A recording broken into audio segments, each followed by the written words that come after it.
Local authorities are being forced to take cash from their reserves to combat a funding drop of 7.6% in real terms since the 2013-14 financial year, according to a new report.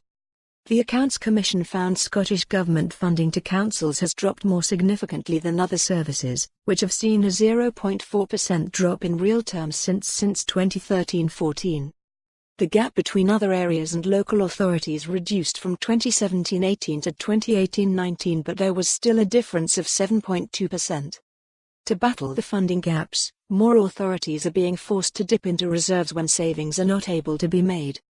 Over the last 3 years, 23 of Scotland's 32 local authorities have drawn from their reserves, with a net reduction in the amount held by councils of £45 million at the end of last year, the second year in a row when council savings have seen a net reduction.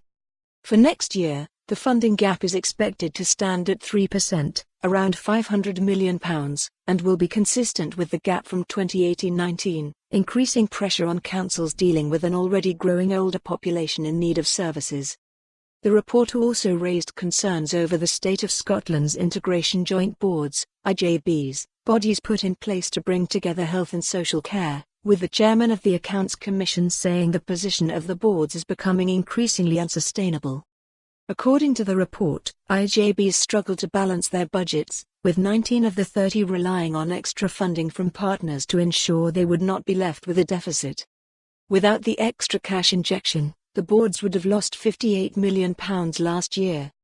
The Accounts Commission also said the pace of integration was too slow, something that may be rooted in the inconsistency wrought by a third of senior staff at IJBs in the last year being replaced.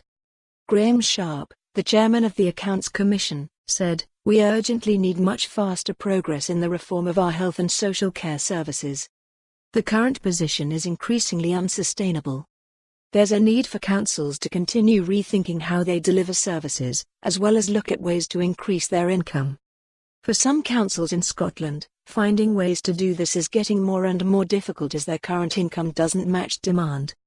Scottish Tory local government spokesman Alexander Stewart accused the Scottish Government of cutting local authority funding to the bone.